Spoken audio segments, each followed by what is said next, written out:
Washington ekotinda lipingali yoko ya force d'opération spéciale pona kosunga lipingali ya ekolo Congo démocratique libundisaka badongolo meso pe pona kosunga babateli ba parc ya Institut congolais pour la conservation de la nature. Lipingali ya force d'opération spéciale likosunga RDC na koyeba malamu ndenge ya kobundisa lingomba État islamique lilakisamaka elongi na ekolo Congo démocratique na ba ADF. Masolo malikolo mazali kosalema pona kopona motambwisi ya seni na bondimami ya bato banso esakoli Église du Christ au Congo.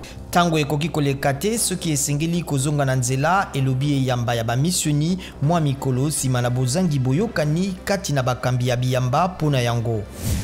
Ba groupe parlementaire bazali sima na Moïse Katumbi balobi misalami ya commission ezali kosala na Assemblée nationale pona botiami ya bato bakozala na bureau ya Seni mibuki mibeko. Ba IMS G7 AMK pe basungi babango balobi misalami yango misangisi bato bansote pe milakisi bilongi ya ngambo insote ndenge mobeko mosengi.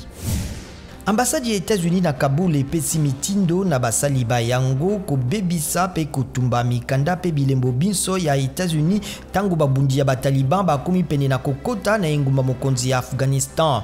Basoda nkoto misato ya Amerika bazongisami na Afghanistan ata balongwaki pona kobimisa basali ba États-Unis.